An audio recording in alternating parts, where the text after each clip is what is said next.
There's no feeling more intense than starting over. If you've broken your Scratch project moments after you've shared it, as I have, or you spent hours working on a project only to notice too late that one of your sprites has unexplainably gone missing. If you've made use of that difficult to name thing of thing block within the sensing category, amazingly useful but capable, due to a Scratch bug, of leaving you crying as it dumps all your scripts in one big unordered heap.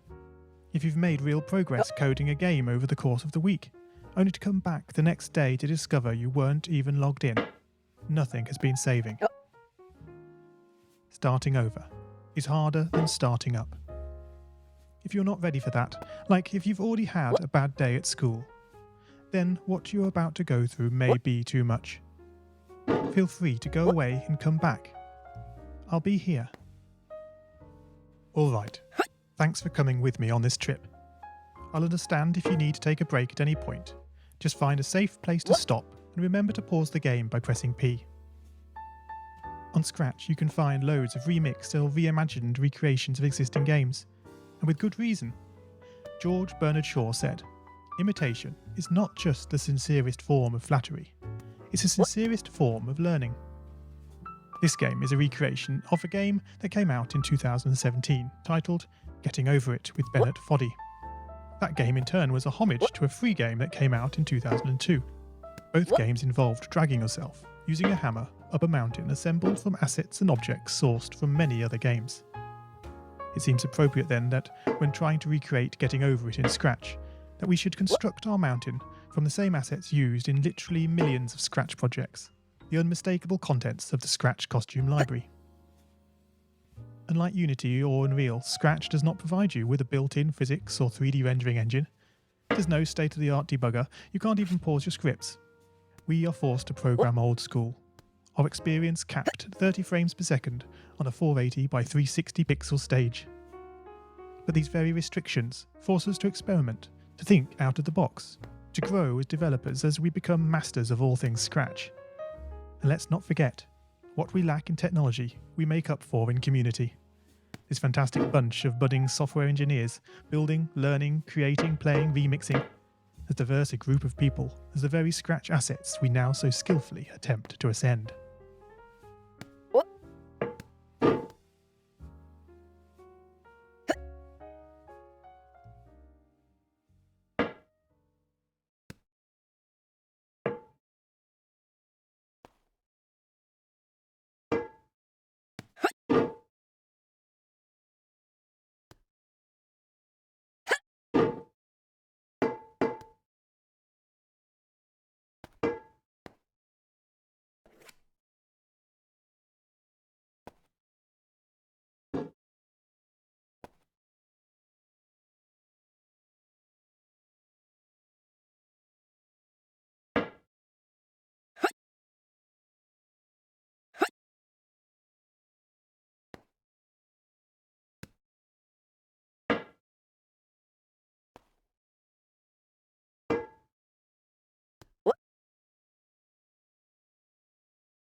The act of climbing, in the digital world or in the real world, has certain essential properties that give the game its flavour. No amount of forward progress is guaranteed. When you start getting over it, you're standing next to a dead tree, which blocks the way to the entire rest of the game. You prod and poke at it, exploring the limits of your reach and strength, trying to find a way up. When starting a new Scratch project, that initial blank slate is both refreshing and at times a little scary. Wouldn't it be great if we could travel forward in time and review our finished projects to see how well they turned out? I certainly wish we could. The real draw of coding, what gives it that special zing, is the challenge of accomplishing something you've never done before.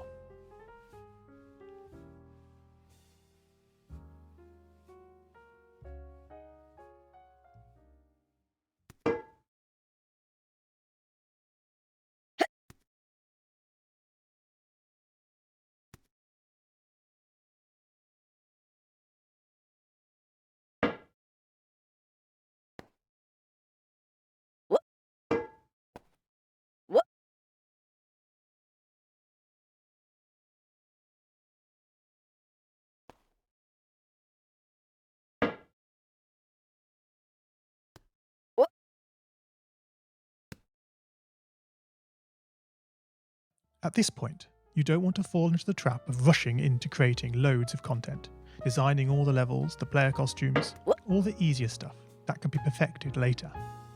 No, before all that, you need to prod and poke that tree. That is, understanding the coding difficulties you're expecting to face and try out any ideas to solve them. You may not be able to time travel, but at least this way you can get a good idea of how well your project is likely to go, and potentially save yourself a lot of time.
This project began life a couple of months ago as 3 simple scripts: the player, hammer, and level. I spent no time on the art, just using ScratchGat and a few rectangles drawn in the sprite editor. The scripts for the player quickly mocked up in a similar fashion to those I teach on my YouTube channel. With the hammer I had to improvise because I'd never done anything quite like that before, and boy did I prod and poke at those scripts. What I had imagined and the results I was achieving were hard to reconcile. The hammer and the player sprites would get stuck in the walls and ground, shake and jiggle and clip up to the top of the screen. Worst of all, when I tried the bread and butter action of lifting the player up upon the hammer, any tiny movement would throw the player into a crazy up and down motion as if bouncing upon a possessed pogo stick. Things don't always turn out as you want them to, and sometimes it's good to take a break. So, for the time being, I shelved the project, letting it slowly slip down the list of unshared projects, joining the countless multitude of unfinished, unseen projects that haunt the vast storage archives of MIT. Have you, as you've been playing this game, stopped to wonder how you can balance on a hammer that is held out to one side? It feels quite natural in game, but try it in the real world, and you'll not get your feet off the ground. No, this game is bending the rules of physics. Although I was not actively working on the project, the desire to code the game and solve the initial problems constantly played on my mind. Finally, I decided to give it another go.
Research is a powerful tool.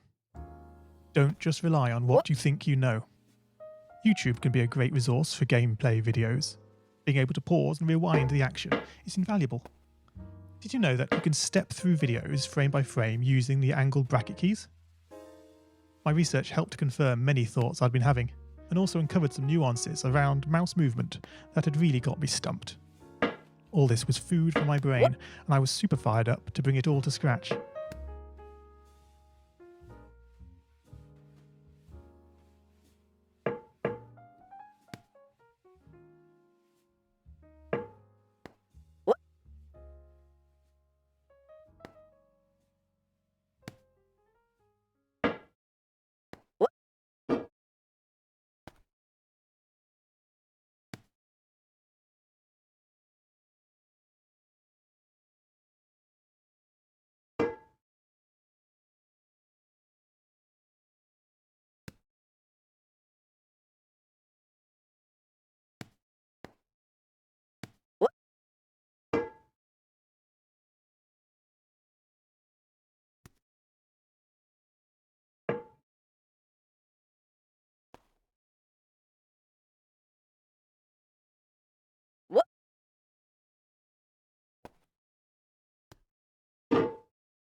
And so, back in Scratch, I completely restructured the player and hammer scripts, bringing the scripts together in a single sprite. This allowed the movement of the two objects to be tracked together and to move dependent on each other. Of course, in coding, as in real life, you often have to compromise. It isn't reasonable to implement a full physics engine in Scratch, but often it's enough to create a good estimate of what the player is expecting.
1 plus 1 is 2.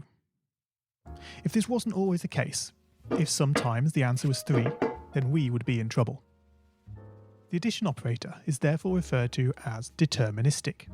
Similarly in Scratch, if your player sprite reports that it isn't touching the level, then you would expect, assuming the player is not moved relative to the level, that this would continue to be the case. As it turns out, the sensing block in Scratch does not behave like this. It can be non-deterministic. This is down to how Scratch draws its sprites. Their size and shape can change very slightly depending where on the screen they are first visualized. This can easily break a carefully crafted platforming script, resulting in sprites becoming trapped, teleporting to the edge of the screen, or worse of all, your game freezing up. One solution I'm fond of using is to create a short fix-up script that, on detecting an unexpected collision, moves the sprite this way and that in an ordered pattern until it finds a spot close by where the sprite no longer reports as touching the level. This is an important feature in this game. It should go completely unnoticed to the player, but without it the game can go horribly wrong.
And now the final climb. I'm sorry to say goodbye, but thanks for playing my game, for giving me the time. Up the tree you go, your struggles end in sight. Up past the star you go, as you drift into the night. Oh man, you lost a lot of progress.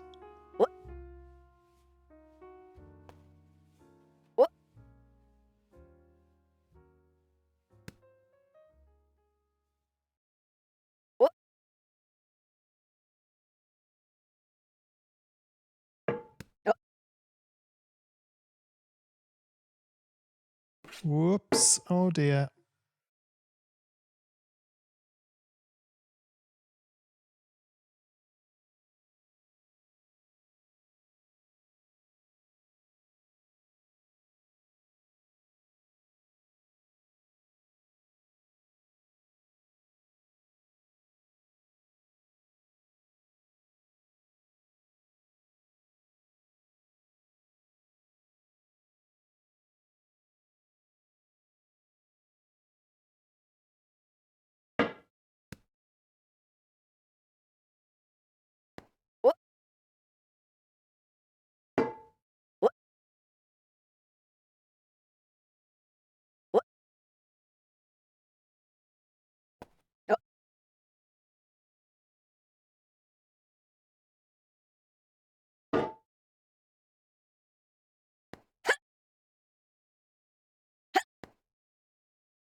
Боже мой.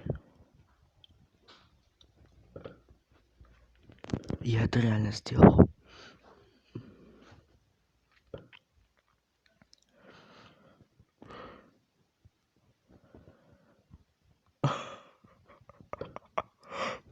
О